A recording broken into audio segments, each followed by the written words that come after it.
जगभरातल्या देशातल्या राजकारण्यांना थोडं ऑब्झर्व करा. America, Canada, Australia, Finland, Sweden, Norway यासारख्या प्रगत समजल्या जाणाऱ्या देशांमधल्या राजकारणाचे विषय काय असतात, ते काय बोलतात, आणि त्याच वेळी सिरिया, सुदान, म्यानमार यासारख्या देशांचाही अभ्यास करा. काय वाटतं, अमुकची जीभ कापून आणणाऱ्याला इनाम, जिभेला चटके, ठार मारण्याच्या छुप्या धमक्या, हे कोणत्या प्रकारच्या देशात होत असेल? तालिबानी, आयसिस वगैरे वाले अशा धमक्या सर्रास देत असतात. टीका, चिकित्सा आणि धमक्या देणं, डायरेक्ट अतिरेकी संबोधन यात खूप फरक असतो. काही वर्षांपूर्वी मणिशंकर अय्यर यांनी नीच या शब्दाचा उच्चार केला होता. ते केवढा मोठा गदारोळ झाला होता. मीडियाने तर अक्षरशः डोक्यावर घेतलं होतं.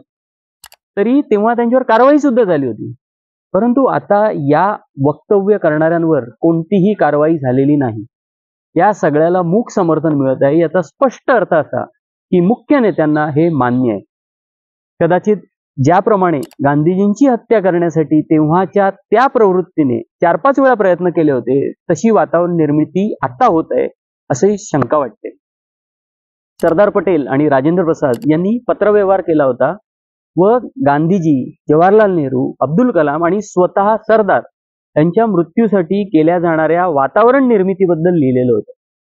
आज पुन्हा वैचारिक वारसदार तोच प्रयत्न करतायत का? आता मुद्दा जर कोण, कुठे, काय बोललं हा असेल तर सत्य मांडून प्रतिवाद करता येऊ शकतो ना.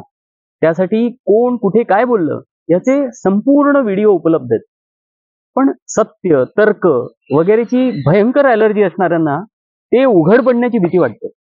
राहिला प्रश्न चीन, पाकिस्तान धार्जिणे असण्याचा, तर त्यावर अगदी पुराव्यासकट मांडणी करता येऊ शकते, ज्यातून सिद्ध होईल की चीनला मदत करण्याची भूमिका कोणाची आहे आणि पाकिस्तान सोबत छुपे संबंध असणारे कोण आहेत ते.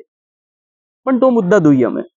मूळ प्रश्न, या ज्या धमक्या येतात त्यातून 2 शक्यता दिसतात.